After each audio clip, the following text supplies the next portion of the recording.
Chapter 7. Nancy turns sleuth. While Nancy Drew eagerly waited, scarcely daring to breathe naturally lest her presence be detected, Ada began to speak. "Well, if there should happen to be another will, we may be dumped," she said sourly. "I don't believe Josiah Crowley ever made such a will," Isabel replied, in so low a tone that Nancy scarcely caught the words. "Evidently Nancy Drew does, or she wouldn't be taking such an interest in those Horner girls," Ada returned. "I know she had them at her house last week, because I was passing and saw them go in. How I hate that girl. If she should get her father interested, he might dig up another will. Even if another will does turn up, we can trust Dad to take care of it," Isabel commented dryly. "You mean he would?" "Never mind what I mean," Isabel insinuated darkly. "Mother and Dad wouldn't be simple enough to let that money get away from us. It's ours by right anyhow. Didn't Josiah Crowley live on us?" "Yes, we ought to have all of the money after enduring him for nearly 3 years. Just the same, I don't like the way Nancy Drew has taken up with the Horner girls. She always did have a way of nosing into things she had no business to find out." "Oh, pooh for her," Isabel scoffed.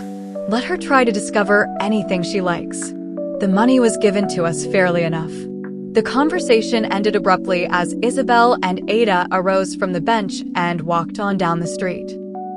Nancy waited until they were out of sight and then emerged from the bushes. "There may be a chance to find that missing will after all," she reasoned, as she sank down on the bench vacated by Isabel and Ada. Nancy had always been convinced that Josiah Crowley had made a second will. However, since her talk with the Horner girls, she had shared her father's opinion that the document had fallen into the hands of the Tophams only to be destroyed. This conviction had discouraged her.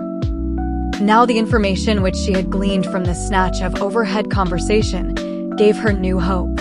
From what Isabel and Ada had said, she was led to believe that if Josiah Crowley had made a second will, the Tophams were as ignorant as herself concerning its whereabouts. Anyway, it's encouraging to know the will hasn't been destroyed, Nancy told herself. But there's one thing certain. If the Tophams ever get their hands on it, they'll take care it never comes to light. From what Isabel and Ada said, I judge they're beginning to realize their position is anything but secure. If I'm ever to find that will, I must get busy before they beat me to it. Nancy Drew possessed her father's liking for a mystery, and she delighted in a battle of wits when championing a worthy cause. Carson Drew had often remarked that he enjoyed the detective work of his cases better than the court work, but Nancy knew he was too busy with his own cases to devote much attention to the missing Crowley will. If anything were done to help the Horner girls win their inheritance, she must accomplish it herself. As Nancy reviewed the facts of the case, it seemed to her that she must have overlooked a possible clue.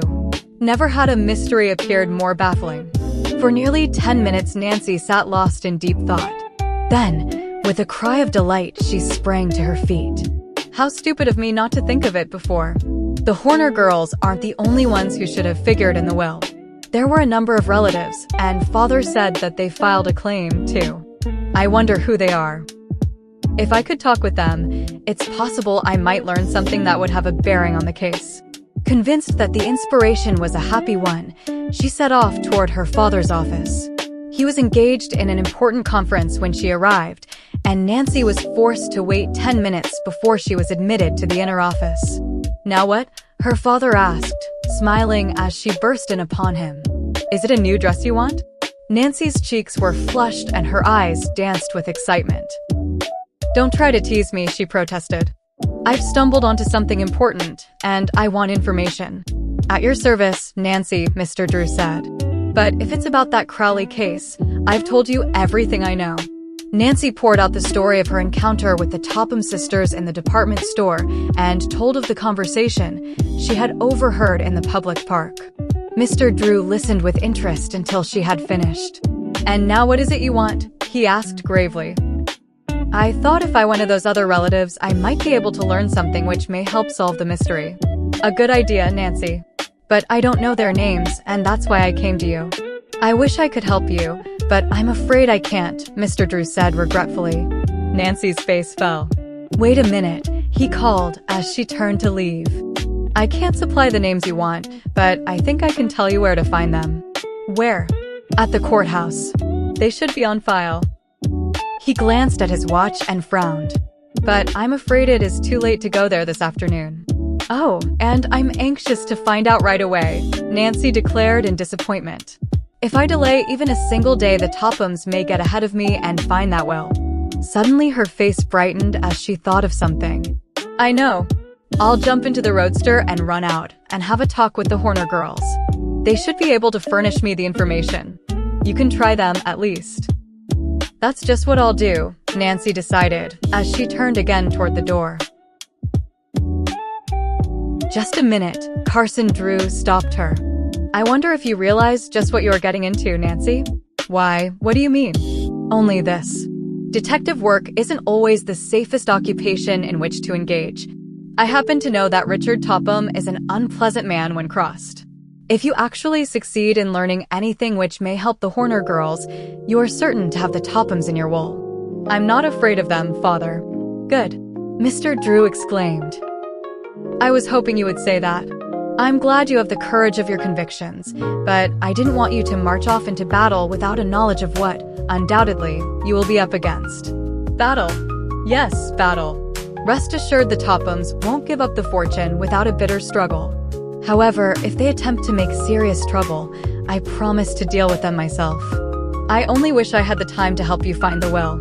And if I find it, I'll take the matter into court. Oh, thank you. There's no one like you in all the world. Nancy moved toward the door. I may not get back until rather late, she threw back over her shoulder. I have a feeling I may discover a real clue today, and if I do, I'm going to trail it down. With characteristic impetuosity, she darted from the room, permitting the office door to bang behind her.